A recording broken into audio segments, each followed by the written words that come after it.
What up, y'all? Welcome back to Vulnerable. Happy to have you here with us. We got a special episode today for Father's Day. I hope y'all enjoy the conversation and make sure to share it with somebody. Now, this one is 2 parts. Stay along for the first part, and the second one will be dropping the following week. Peace. What I wonder is when you have a father who's looking to be actively involved in a child's life, but y'all are not together, and it's very evident that you guys are not going to rekindle the flame and the relationship has served its course. Man, how do you get past what you feel personally about this individual to prioritize the kid? Yeah. That's just something I wonder. Yo, what is good, everybody? Look, you back for the latest, greatest episode of What? Vulnerable Podcast. I'm your host, Jay Klein, and today I'm here with another one of my brothers, my dear friend, Noe to me, Terrence to y'all. And remember that, in that order. But anyways, man, what's good, bro? How you feeling today? Oh, man. I'm feeling great. Yeah. Great day, man. Sunday. Okay. I'm on the podcast, man. Yeah. It's been a minute to be on here.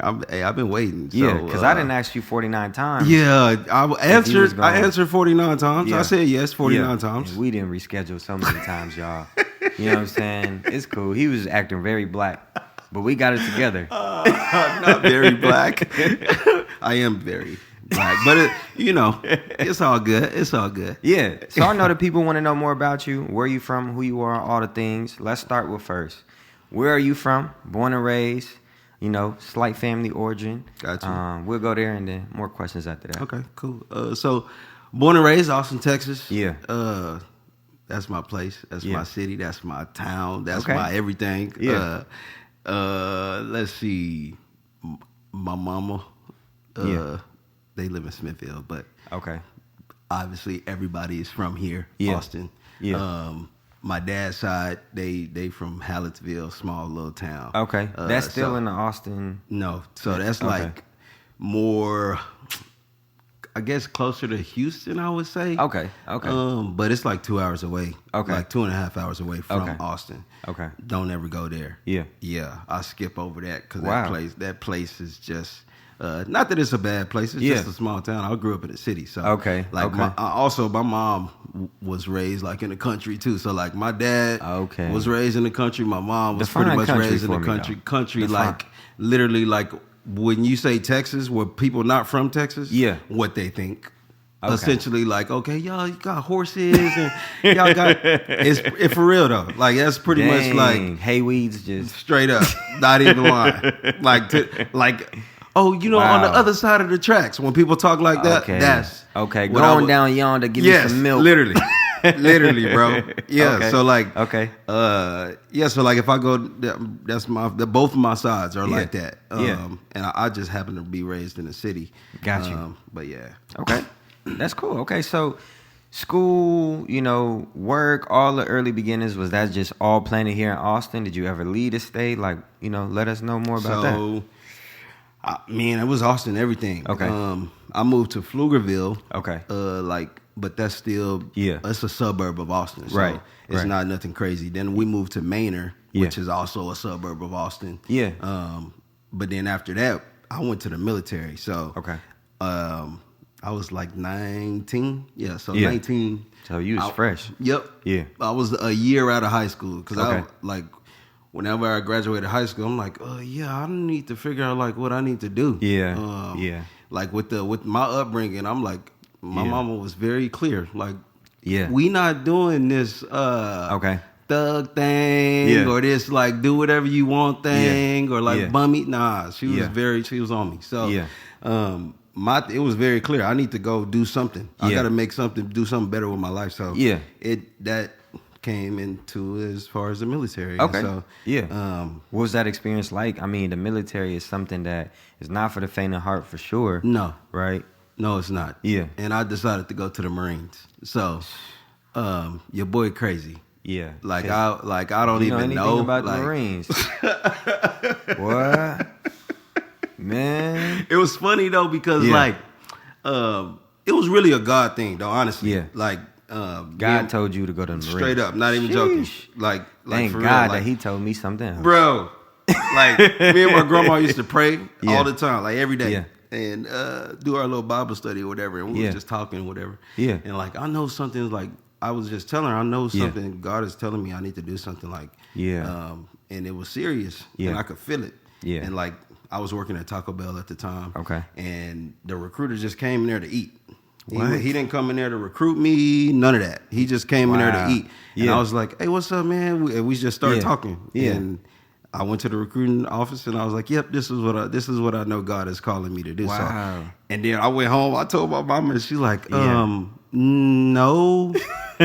Like, nah, we not. Black families, we hear army or any sort of service, and you're like, you're dying. Yeah, no, instant. you can't go anywhere. Bro, and I had nobody in my family ever been in the military, nothing, not that I knew of anyway. Yeah. So Yeah. I'm like, this is all, and everybody, this is all, no. Yeah. Because from my family, I was like Yeah. the golden child. Yeah. So like, Okay. everybody's super Yeah. protective. I was the first Yep. in my generation, and Yeah. everybody's like, yeah, no. Yeah. Like, we don't want you doing that. Yep. And my mom Yeah. was like, trying to convince Yeah. you. Well, have you thought about the Air Force? Yeah. Like, you Yeah. need to do the Air Force. Yeah. And I'm like, nah, I Yeah. pretty much know God told me to do this, so this is Yeah. what I'm going to do. So Yeah. it quickly became, okay, we know that Yeah. you said, God said that this is what you're supposed to do. So Yeah. we with you. Wow. We with you. Yeah. Wow. I kind of could relate to a degree. When I was 17, so you already know, I got a child, a daughter, Naomi, and she was born when I was 18, but at the time I was 17 and I was trying to figure out like, well, man, what things can I do to just make sure that there's no debt for college? Yeah. And so I had actually gotten permission to sign up and go to the Army. And because I was going to do reserve. Yeah. Because I thought I wasn't going, I thought they told me you go reserve, you ain't got to worry about You going to be good. Boy, we got down to signing papers. I said, so, sir, I'm not going to be doing anything, right? He said, no, I said, I'll be back. Yeah, bro. They try to hit you with Yeah. maybe you, and then with Yeah. the misinformation. For real. Us, we think like, Yeah. oh, no, I'm going to be good. Yeah. No. Right. The reserves go just like active duty goes the same. Yeah. It's the same. And so, man, I have a high regard or respect for anyone who has walked down that journey just because I know the level of commitment. And the biggest thing that I think was also a factor is I didn't want to have too much time away from Naomi to bond with her. Yep. And so, it all worked out, right? We here now, but Absolutely. man, that's crazy. So, all right, being in the Marines, getting out, what did life look like for you? Because, that's a regimented schedule. Bro. You got focus. And then I think another thing that a lot of people don't know is like when you are in the service, life is set up in its own separate community. So like life is happening for us in the natural world, but on base, because a lot of people don't know this. Yeah. On base, you got all the things that you have in a regular city. Yep. You got your grocery store, you got the Yep. hospital, you got the school, you got all the things you need. So it's set up to where you never really have to leave base. Ever. You can work on base and then you just stay in that military life and you're not really civilian. Yeah.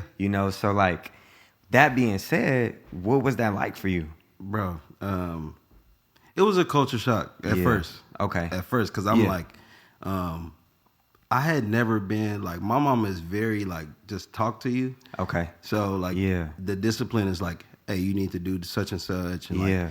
like, if you don't do this, this is what's going to happen. It's not like, I didn't grow up with a dad. So, like, Right. Yeah. going into the service, like, I was not, like, people yelling at you. That was not Yeah. for me, I was like, what? Yeah. Man, what you talking about? Like, Right. and everything, and it Yeah. didn't matter. All communication was like almost like not necessarily screaming, but high stress, or like everything needs to be whatever. But then getting on base, and like that becoming your, like you don't have to think. Right. Like everything is done for you. Like your days are really regimented. Like literally, like at this time we're gonna do this. Yeah. At this time we're gonna do this. At this time we're gonna do this. Yeah. And whenever you are doing nothing, it's like you're supposed to be doing nothing. So like So that's built into your schedule. Yeah, bro. You relax from this time to this time. Literally. Wow. Now you do get a certain level of like, okay, when you get off of work and we not like preparing for deployment or anything like that, you can kind of do what you want to do. But are you really going to choose to do what you want to do? Probably not. Right. Because you in a military town where everything is based on the military. Everybody in the area is pretty much military or knows like y'all standards. Okay. So it's like you pretty much do what military people do to a certain extent. So it's like, yeah, I'm here and I'm alive and I'm breathing, but I'm a military person and I do all the things that military people do. I don't get to like go and be free and live. It's not like college. Is that why? And I know this is more probably like a rumor, or like a why can't I think of it right now? What's it called? Like when, they're saying that some. Dang, I can't think of it. Stereotype. Stereotype. Okay. See, y'all with me, viewers. Y'all was helping me. You know what I'm saying? And I was, they gave it to you. We're not editing that out either. But yeah, one stereotype I hear and have heard, because I've had a few cousins that served, is that like you in a rush to get married. Yeah. Is that something? Do you feel like because life is so set up that also brought pressure of like how, why is that a thing? I think it's the benefit. Oh, it's the benefit part because it's not you get more money when you so it's not a like like us regular dudes we like if you're not in the military you ain't get no extra money to get married. There's no benefit to getting married except for you getting stressed. Literally, you signing up for more stress. So yes, so like getting married is you hear all the stories like when you in boot camp and stuff. Don't go get married. The military didn't assign you a wife, so don't go get one. And all the stories of like the women doing men wrong and all the things, right? But you also see like, okay, if I get married, like I can also get this amount of money. Yeah, and so and this amount of freedom. Because with that, you can get base housing. And then I can live a different type of life in the military than I would if I was just a regular single guy. So, so me, I did get married when I was 20. Okay. Something like that. Either way. Yeah. But we had a kid. And then so I was like, that for me, coming from my family, my background is like, we was religious. So you love God. You better do the right thing. Like you ain't finna just be shacking up with you're not finna just be out here just doing whatever you want to do. Like nah. Right. So so for me, like we had the baby, and then I was like, okay, bro, like you got to do what's right. And so to me, that's what I thought. I just thought that this is what you got to do, and then the benefit of like, okay, I'm in the military. You also get paid more money, so this is great. This works out, and I check all the boxes. Right. Like I get the money. Like my mama ain't mad at me. Like my family ain't mad at me. I'm doing the right thing. Okay. So that's how that went. Yeah. Okay. That's interesting. I feel like I'm getting a lot of knowledge right now. Yeah. So one more question. When living on base before you get base housing, what is it like? Like, is it that you have roommates? Do they just give you like a studio apartment? Like, what is it like when you're on your own? So that's going to vary from rank and then also branch and then also unit. So all of that stuff is going to vary. But for me, like being in the Marine Corps, you had one other guy that you live with. Yeah. And then like y'all shared a bathroom with two other dudes. So it's like a walk-through bathroom type of deal. Oh, okay. So kind of like a college campus. We had something like that in our dorms. Okay. Yes. So similar to that. Yeah. Except not as good. Right. Like the AC, you don't get to control that. Like you don't get to control the AC or nothing like that. Yeah. You're pretty much given a bed and a mattress. Whatever you get is what you get. Okay. You don't throw a fit. That's just the way that works. Like, like you get like a smaller refrigerator like in a hotel. Oh, wow. A microwave. Yeah. Like not maybe a sink like that you would have in a powder bathroom. Wow.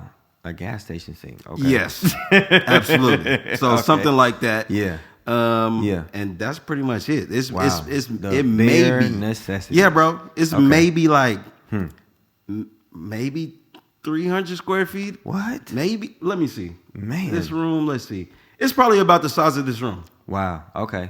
somebody a bed on that side. Yes, bed on that side, bed on this side. Or if you lucky, you might get a bunk bed. So like if they'll give you more space. Yeah, so clear it up a little bit for you. Yeah, so like wow. That's it. You right there. Sheesh. Okay. Wow. And if you don't like your roommates, you better get over it. Right. So now I understand. Because I used to be like, man, these dudes out here just trying to get married. They thirsty. But you want to get out of that environment. Bro. That sound like prison. And see? And that is so funny because like that's what I literally I tell my cousins, I'm like, bro, don't do it to yourself. Yeah. Unless you ready, unless your mind is made up. I'm so serious. God better come tell you. I'm for real. I would not. Yeah. Not to say that the military is horrible or the Marine Corps is horrible. Yeah. I like the things that I learned and I like the experience. Yeah. However, like my cousins, nah. Yeah. Don't do that. Right. That's not something that especially you need to how they minds be. That's gonna be a exactly. shock. You already think you can do whatever you want. You can't do whatever you want there. Right. And it's in real life. Like wow. It's in real. You can't do whatever you want, bro. Yeah. Like you will get reprimanded at every turn. Man. At every turn, bro. Man. Wow. Okay. So all of that kind of obviously had a huge impact on the early stages of your career. You 21, you married, you got a kid. Yep. What's next? Right? Like you getting base housing and things of this nature, but like what was the vision for after the military, or was it just military to the end? Honestly, I made some decisions that were very like right now. Okay. Like I wasn't thinking about like, oh, well down the road it'll be like this, or if I stay in the military. I wasn't thinking like that. So it was literally, I'm getting married because like what I told you. Yeah. And then from there in my brain, this girl was coming. She was coming to come live with me. Right. And my kid was going to be able to come live with me. Right, right. That didn't happen. She told me, nah. Like, I am not moving with you, bro. Wow. Yeah, so she stayed in Austin. So we married, but nah. Yeah, pretty much like wow. Fake married. I don't know how you put that into words. Did you just want to be my girlfriend? Yeah, like it was so weird, man, because like when you're young, you think you could just like you think you can conquer all the things, right? Right. But she asked me, she was the one who told me that I should marry her. And so, but prior, so like before I went to the military, she was telling me this. Okay. And I was like, nah, like I'm not doing that. But I went to the military, all the things that happened. Right. And then when I came home, she had the kid. I was like, I have to do this. Right. So I asked her to marry me. I've been there, man. Yeah. Feeling like you got to, especially you grew up in a God-fearing house. Bro. When Naomi was about to, after she was conceived and everything, I was thinking the same thing. As a teenager, putting that kind of weight on your mind. And you just like, no, I have to. Yep. Yeah. And all the people that look to you or like, it's like, okay, you got to do this. Yeah. It's a lot of pressure, bro. Right. I'm the oldest of 5. Oh yeah. So I'm the oldest of 5. I'm the first of my generation. My mama had me when she was 16. Yeah. And so like I got all my cousins, like all my aunts and okay, and I'm in church every weekend. Right. Every weekend, every week, like pretty much Monday, Wednesday. Yeah. Saturday, Sunday. Right. And so like it's a lot of, I feel like I'm like, okay, bro, you have to do the right thing. There's too many people looking at you. You got to do this. Wow. And so going and doing that, it's like, okay. Yeah. This is, and then so I'm like, we're gonna get married. Yeah. You're gonna move here. It's gonna be good, like whatever. Yeah. She was like, no, I'm not moving there. Yeah. And that gotta hurt, right? Because you got a baby and you like, what you mean I can't be with my you tripping. Are you crazy? You're my wife. Bro. You're my wife. I'm like, ma'am, I don't know what you think this is. I'm not sure that you understand how this is supposed to go. Right. Yeah. Like, no, it's not an option. Yeah. What do you mean, no? That's wild. Yeah. Bro, so I'm moving to base housing by myself. Yeah. I'm there at the house by myself every day. I'm like, wow, how can she do me like this? Yeah. Like, how she can just... Yeah. And then I'm thinking even more so, because I grew up without a dad. Like, I want to be in my baby life. That's like double pressure, bro. Yeah, that even more so than anything. I'm like, that tore me apart. Yeah, being away from my daughter, knowing the possibility of being able to. Yeah, that man. Yeah, I literally was in the house every day, just like at the brink of just crying every day. Yeah, like, dang, man. I bet. Yeah. Like, how could you? Yeah. Like, how could we? Come on. Yeah. And it's your first baby? Bro. Wow. Perfect segue, though. So our topic today for viewers is co-parenting. So that just was a natural intro, and it's crazy how we got right here where we at. But, you know, I think that's a good place to start, bro.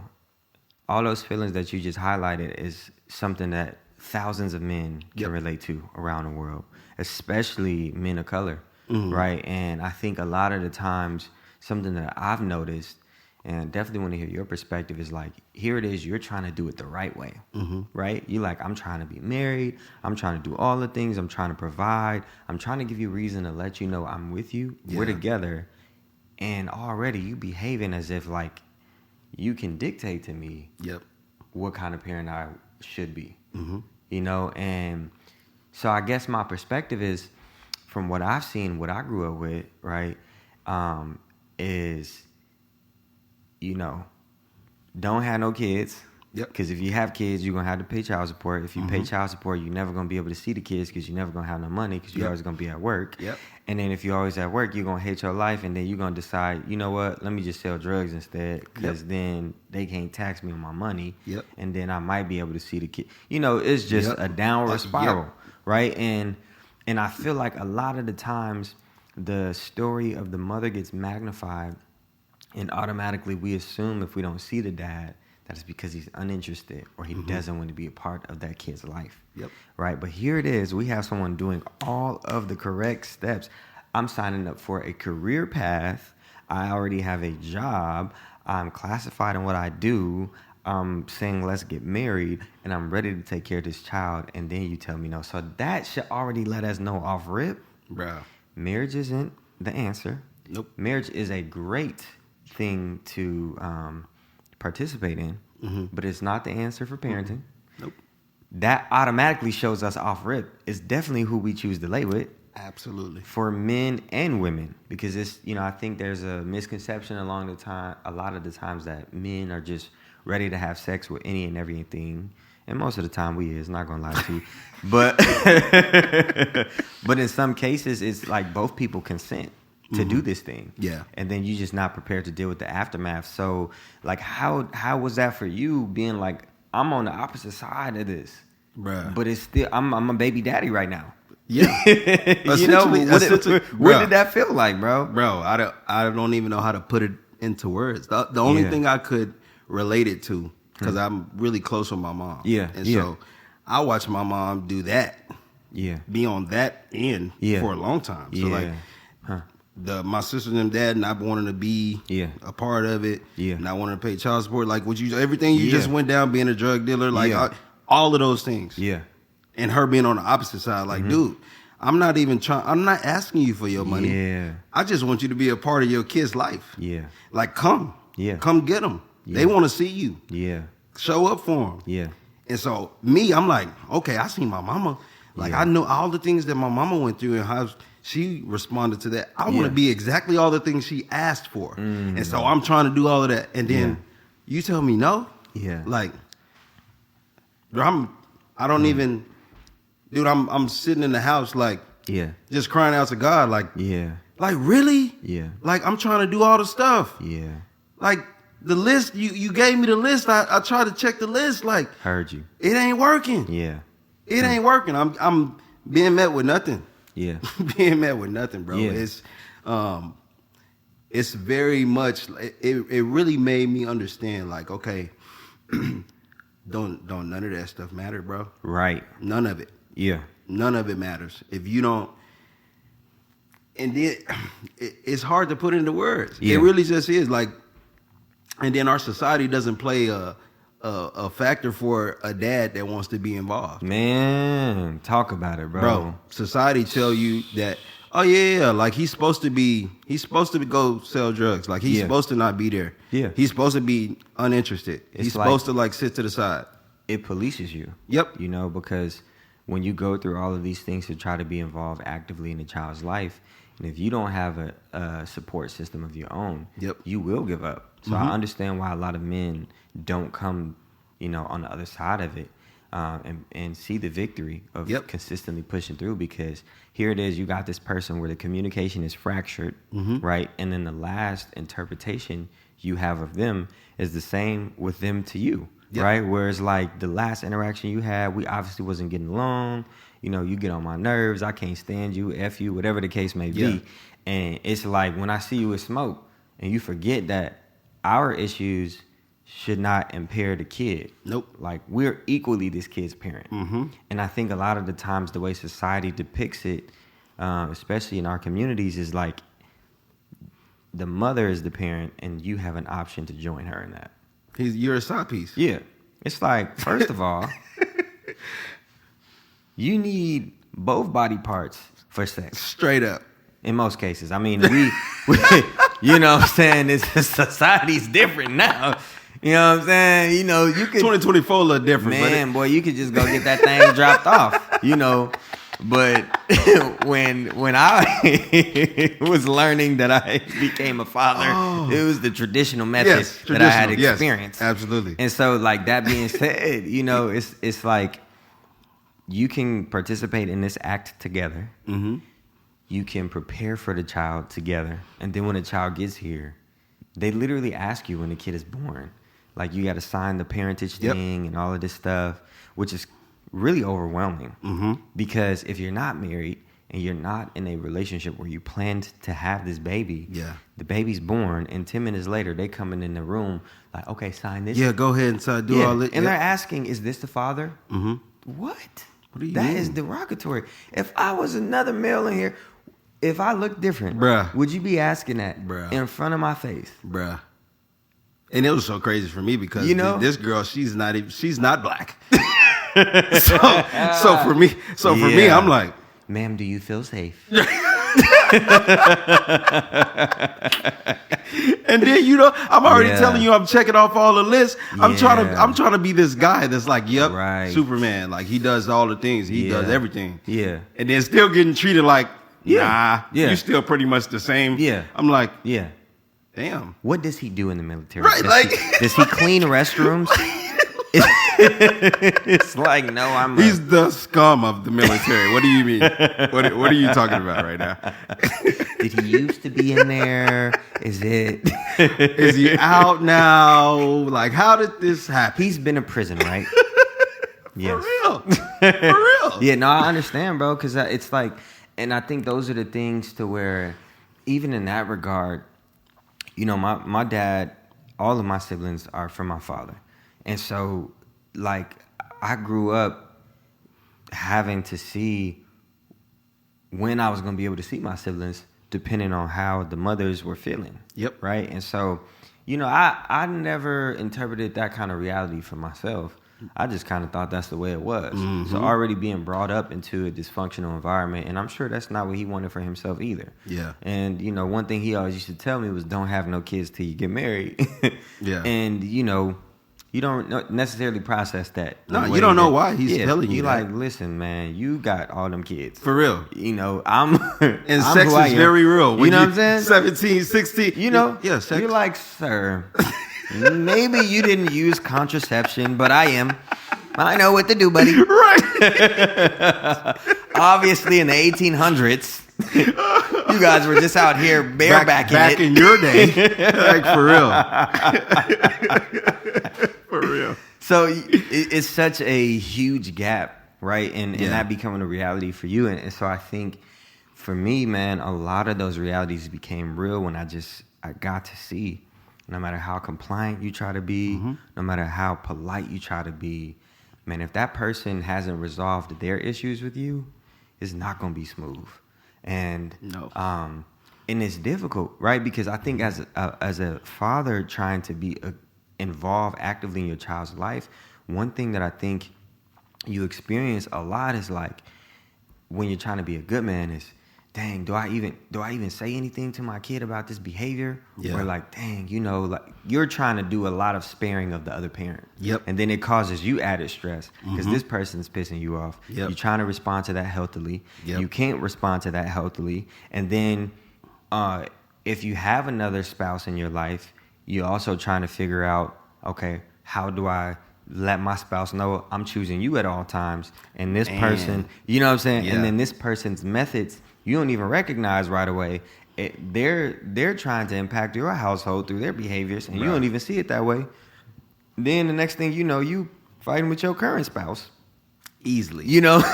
Easily. Feeling like, you know what, you just don't want me to see my kid. Bruh. You know, and so I don't want to jump everywhere because I know our viewers are probably for sure interested in this topic. One question I have for you is, at one point, did it become co-parenting?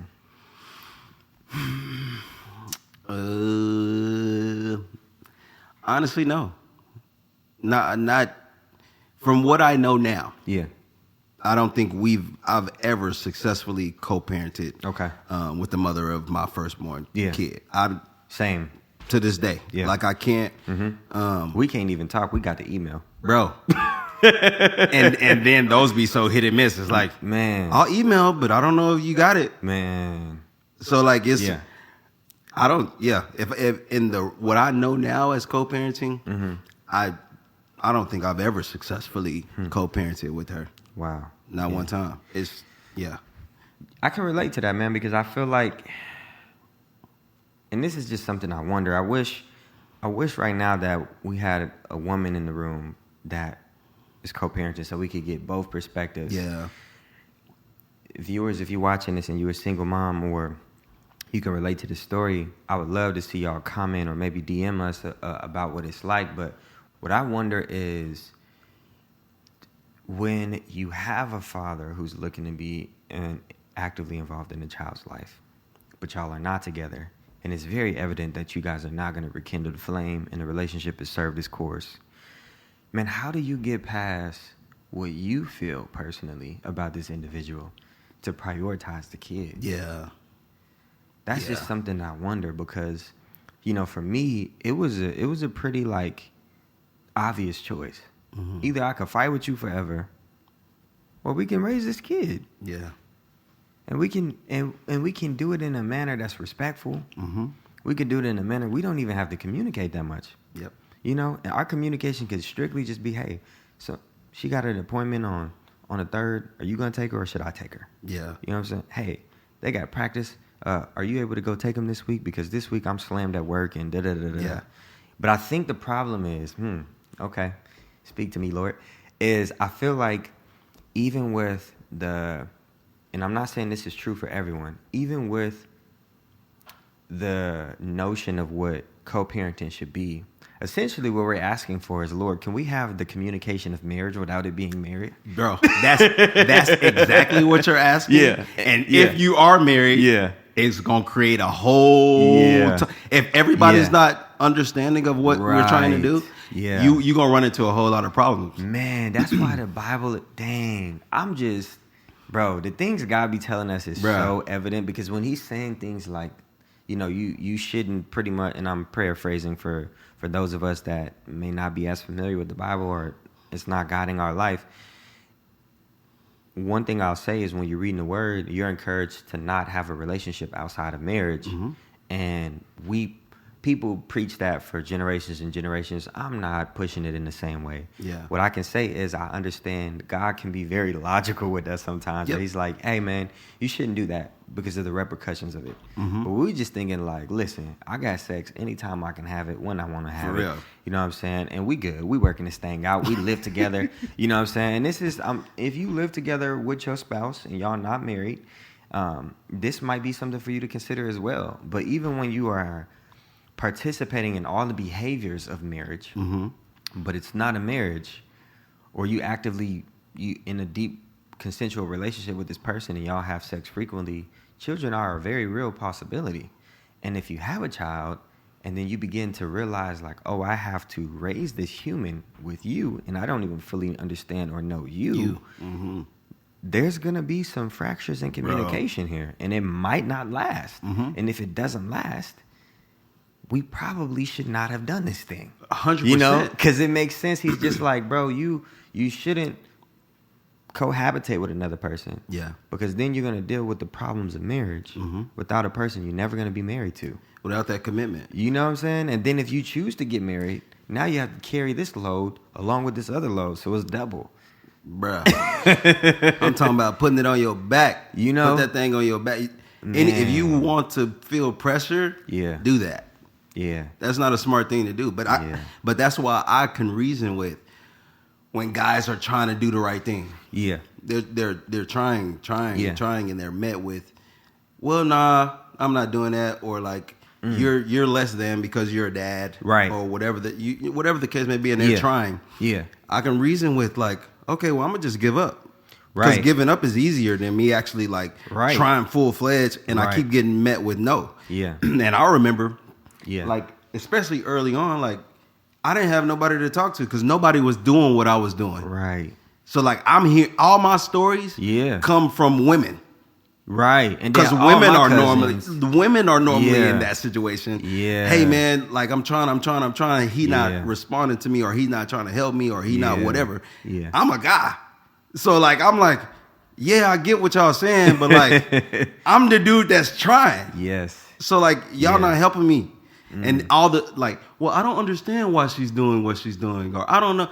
I'm like, yeah, me either. Right. Like I'm coming to you because I need some help. I don't know how to. You should know. You're the lady. Literally, that's what I'm trying to ask. But it's like, our society ain't that. Like we've had so many guys, and it sucks because the reality is we have had so many guys before us get to a point and be like, I'm giving up. Like I'm not raising that kid, or that's too hard, or I'm gonna turn my back. I can't do that. And so society, those statistics are real. Yeah, like it's too many dudes have done that. So like when we stepping up to the plate and you are like in the 10%.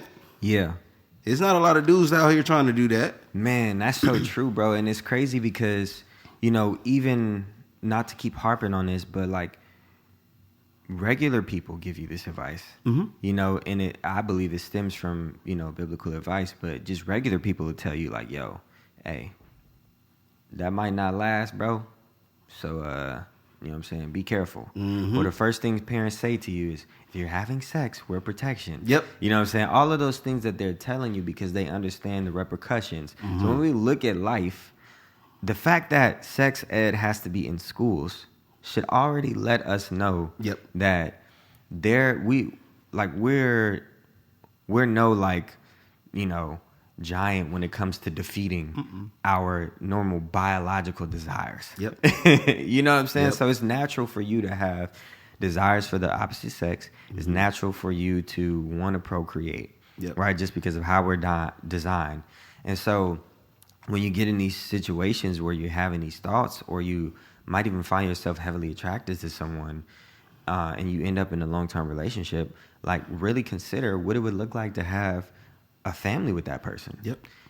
And even if you are engaged to somebody, I would definitely say talk about what I call sex expectations. Oh yeah. Right? Because those are things that's super taboo, especially in super Christocentric communities where we just tell people don't have sex, get married. But then these people get married and they're like, hey, so I want to slap your tush, but I don't know if you're really down with that. That's so real though. For real. That's and so then real. And then you're trying to connect with this person, and then that person is kind of like, hey, you need permission from my body. Right. And you're like, I got permission. I married you. What you mean?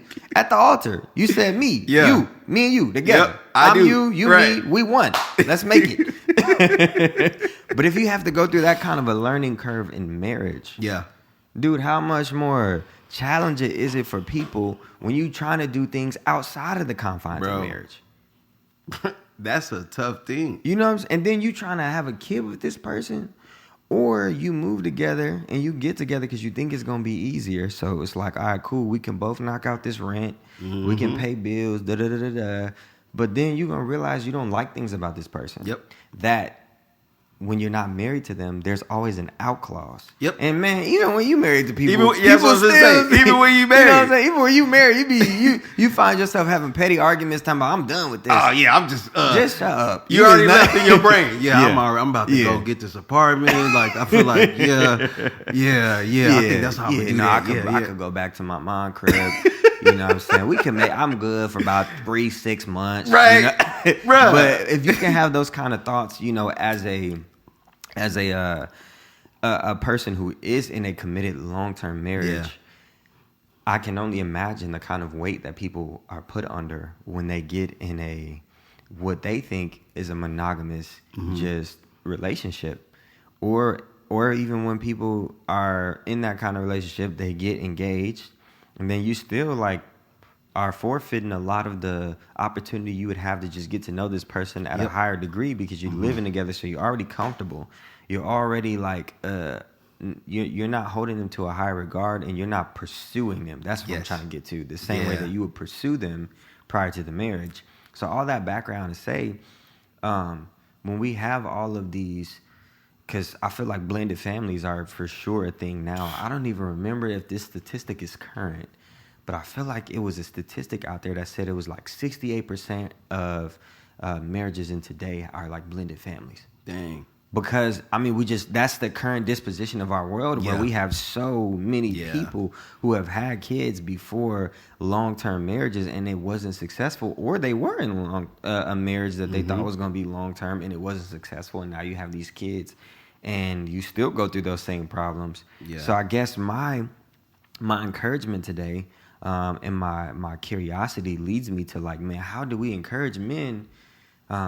And we don't want to limit it to just men, women as well if you're going through this. But as a man, you know, being familiar with this journey, how do we encourage men to keep moving forward? Because it's really difficult, bro. I remember I was 19 years old in court representing myself, doing hours and hours and hours of research. And thank God it worked out. Yeah. But the only thing that I could remember is like being so nervous that I was never going to see my daughter again.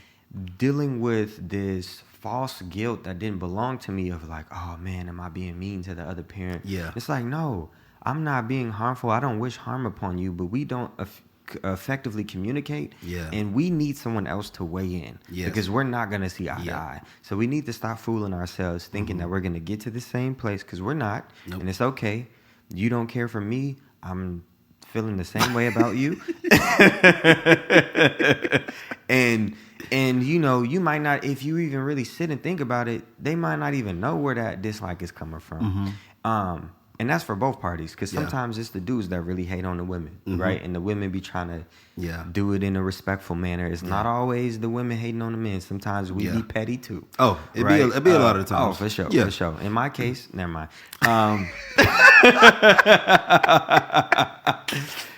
You know, we still got to do life. You know what I'm saying? So, anyways, back on track. Moving forward, as our producer says. But in those cases where you are realizing, like, I remember me going through feeling just a lot of guilt that didn't belong to me. Yeah. And still having to, bro, I was going to parenting classes. Look, I'm in college, going to class all day, going to work, and then after work, I'm taking the bus 2 hours to go attend a parenting class. As a man by myself, no one told me stuff like this, bro. Yeah. I'm doing all of this to try to get help to understand how can I be a great father. Because I already love my kid and I don't get to see them as much as I want to. Yeah. And I'm willing to. Bro, I would sit in class lectures in college. I lived on campus with my daughter in my lap. Dang. Emailing my professors ahead of time, hey, I'm going to be coming to class with my daughter today. Like, I just wanted to let you know. You know what I'm saying? Like, I was committed and still have been heavily committed to being a dad because that's important to me. And then you got to deal with all this nonsense of this person speaking poorly about you, thinking that you even are thinking about them. Yeah. When you're like, I'm not even having thoughts about you. Bruh. I'm sorry you bothered, but I'm just trying to figure out how we can do this together. Yep. Mm-hmm. And so if I have had to go through that, I can only imagine. Bruh. I mean, there's been long periods of time where I've went without seeing my daughter, and it's never been because of my choice. I'm talking about, like, that kind of stuff can destroy your confidence. It can destroy your peace of mind. It can make you feel so defeated. Yeah. And bring you to the disposition of what you said, where it's like, man, why would I even try? Yep. This person don't want me to be a part of this kid's life. And then the kid is dealing with feeling, because kids is not concerned with how many arguments you had to have. They just want to know, listen, you said you was going to be here Thursday. Said, yep, where my daddy at? My Legos in my hand, where you at? Because I thought we was going to build something together. Like, stop playing with me. You know, so like, Yeah. Like, man, bro, it's a unique space to be in. Like, what was that like for you? Like, what are some things that you experienced? Whew, man, everything you talking about. Like, I remember, like shortly after, because I didn't even say. So I went to Afghanistan. I was deployed. I came back. I went home, and my whole plan was like, hey, we finna get this house. Like, we're gonna move in together or whatever. Yeah. And I had set everything up for that. And so when she told me no, I was like, what? And so wow, we got into it. Yeah. I left. I went to my mama's house, and then I drove back to North Carolina the next day. Yeah. By myself. Sheesh, from Austin? From Austin. Oh my God. By myself. So I'm thinking we rolling together to I'm going by myself. Yeah. So like I said, I was just in there and at the house by myself, crying out to God, like how, like what, like I don't know what to do. Yeah. And trying to get answers, couldn't get no real answers. Yeah. And then from there, like my daughter turned 1, and I came back home. Yeah. And I was able to be a part. I hung out with her, her mom, and we had a birthday party, and everything was cool. But you go through like the idea of like, because I'm communicating with you, that means I like you. But right. But it's like I don't like you. Yeah.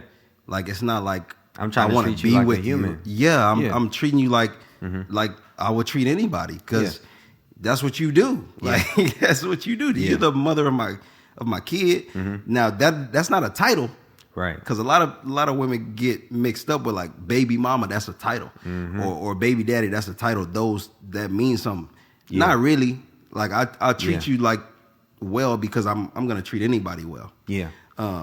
So like coming back, trying to communicate. Oh, you think I like you? I really don't. And that's the act of marriage, if you think about it. Yes, those things belong in the context. That is 100%. Wrap your mind of like, well, you thought that I was worthy enough to lay down with me. Yep. You know. Yep. And we don't know those callings are there, but you don't know that that's what that is. Right. Especially when you grow up without a perception of what the Bible says. Right. You grow up like, I don't know why I really feel like this. Yeah. But I know I feel like this. Yeah. But you're calling it all these other things. But what you're saying is exactly correct. Yeah. Like, that is marriage. Yeah. That's what that is. Yeah. Like trying to communicate and all those things. That's what you're trying to do. But anyways, coming back, and then I'm back by myself again when I go back. And then my daughter. So my family, God bless me. So like I said, I come from small. It's my family. Well, I say small, but it's a lot of us. And so I had the house. I got my mom came and brought me my second oldest sister, my little brother, and my daughter. And they all came and stayed with me for the whole summer. Oh, wow. And so for me, I was like, this is amazing. I get to spend time with my daughter. Like, you mean to tell me like ain't nobody tell me I can't? Yeah. Like, I could just come home to her every day. And so I did that for that summer. And I think the biggest thing that threw me was her mom never called to try to talk to her. She never tried to email for her, text me for her. No, I don't want pictures. She just didn't communicate. At all. Wow. And I was like, that's weird. Like, I know when my daughters was with you, and just as a parent, like, I'm like, how could you like? Yeah. And so that's when I started to be like, okay, she different. Like, this is very weird, because I grew up with a mama who loved her kids like more than life. So like, it just I didn't understand it. It didn't make any sense to me. And that's when I started to be like, okay, like she is very like, this is not right. Right. And that's what I think that was like the I don't really want to talk to you ever type of thing for myself. Like, I don't know if you're like a good person. Right. That's when I start to draw that line. It wasn't even about a mom or any of the titles. I was like, you're actually just not a good person. Right. Like, you don't care for people. Right. Because we're not equally invested in this child, this human that we're responsible for raising and bringing into the world. And now I'm questioning your integrity. I'm questioning your intentions. I'm questioning your value. And it's like, if I'm a father having these, and this is not to pit fathers against mothers, but a lot of the times mothers are nurturers. And so it can be naturally. It's a natural thing. It's kind of like, what do you? Yeah, no, I completely understand that, and I mean, y'all already had a fracture in communication because this was, at the time, I'm assuming, still your wife, right? Yeah, still my wife at the time. Wow. So I'm living a whole single person life. Yeah. But I'm all the while married at the same time. So like in my brain, I'm like, this is like eventually you're gonna change your mind about staying with me. Eventually, like you're gonna get out of this phase that you're in. Yeah. And you're gonna come back. Yeah. But once she did that, I was like, actually I don't think I want you to ever come try to talk to me ever again. Yeah, no, stay where you at. Yeah. like I'm saying, but I grew up with a whole bunch of women around me. Strong women that was doing it by themselves. Yeah. So like that just threw me. I was like, I cannot believe that you don't want to be like next to your daughter, talk to her. Right. Like, and I was young, so I'm like, it's my phone. You gonna call me? Yeah. So you gonna talk to me a little bit? Yeah. But never, nothing. Didn't talk to none of us. Like, wow. I feel like this is worth bringing up too, because I feel like a population of our viewers will be able to, or just whatever audience this comes across. I think a lot of men that wrestle with the idea of what it is to be a good man, and we're gonna say quotation mark good man, because I think it's just being a human at the end of the day, and someone with morals and integrity. I think a lot of the times, most good men that I have known, because I've only had my experience in life, have a relationship with Christ. Yep. And through that, that's typically the compass for everything, right? But when you're growing up in these traditional churchy spaces, the only thing you're told if you have a child out of wedlock, right, or outside of marriage is, don't disrespect them, or don't be rude to them. Be kind. Try to work it out. Make it work for the kid. That's what you hear a lot. Make it work for the kid. Make it work for the kid. You mostly hear that in divorces, but you for sure hear that a lot. Oh yeah. In these very protected, hypersensitive spaces, and so one thing I think I begin to realize, and man, my wife helped me see this, is like I would almost, and still have to be conscious of this today, I would like not allow myself to feel, bruh, because I thought it was a sin, bruh, or I thought that it was me being wrong, or you know what I'm saying? Where it's like no, this person is actually intentionally being like divisive. This person is actually not an honest person. This person is not like, they don't have integrity, and they're not trying to work together with you on this. And had that been any other person, you would have recognized those immediately. Things. But because it was this person, right? This your mother of your kid, and then you're putting that context in your mind of like, oh no, I don't want to be harmful. Yep. You know what I'm saying? But it's make it work for the kid. It's stuck in your brain. It's literally. And so I feel like a lot of people wrestle with that, where you either see one of two things. Where I remember, this was before I met my wife, obviously. I got to clarify because I love my wife. But I remember the first thing that I would say a lot of times, and I'm sure you could relate to a degree, is like, I never, even though I had a kid, think about how hypocritical this is. But again, it's a different context for men with kids versus women with kids. Yeah. And I was talking to all these women. I was like, boy, if she got a kid, I'm not talking to her, because I already know she's still messing with bro. Yep. You know what I'm saying? I already know they got something going on. Or if I am talking to her, we ain't finna be committed. I'm just, you feel me? I'm coming through and then I'm leaving, and I point that out to say, like, I feel like it plays out in my experience, and a lot of people I know can relate to this one or two ways, where you are always kind of for life interlocked, because you're tied to that person for life. If you think about it, your child gonna get married one day, your child gonna graduate college, or do something that involves everyone having to come together. And the biggest thing that's been my reality is you're going to have grandchildren one day, and that person is still always going to be connected to you. And that person is still going to have a set of grandparents that you don't really care for. Bro. And so with that being said, I bring that up to say, I feel like people don't even understand the merry-go-round that we go through. Bro. Where it's almost easier in some cases to do what you were saying, where I know you didn't want it to be that way, but some people are, if you just put it into context, are acting as if like, okay, we married, but we just live separate lives and we kind of come together whenever we work this thing out, or when I miss you again a little bit, or like even all of the thousands of memes that we see on social media of people, the fact that this is a joke also shows you it's a reality. The stereotype of like baby daddies coming through, still missing a ex, trying to see if they can pop their shot, you know what I'm saying, get in with her. And like sometimes they fold for it, or vice versa. Where like, you know, the woman is trying to move on and he keep pursuing her. Or when the man moves on and she's trying to pursue him in some degree, or utilizing the child as a pawn.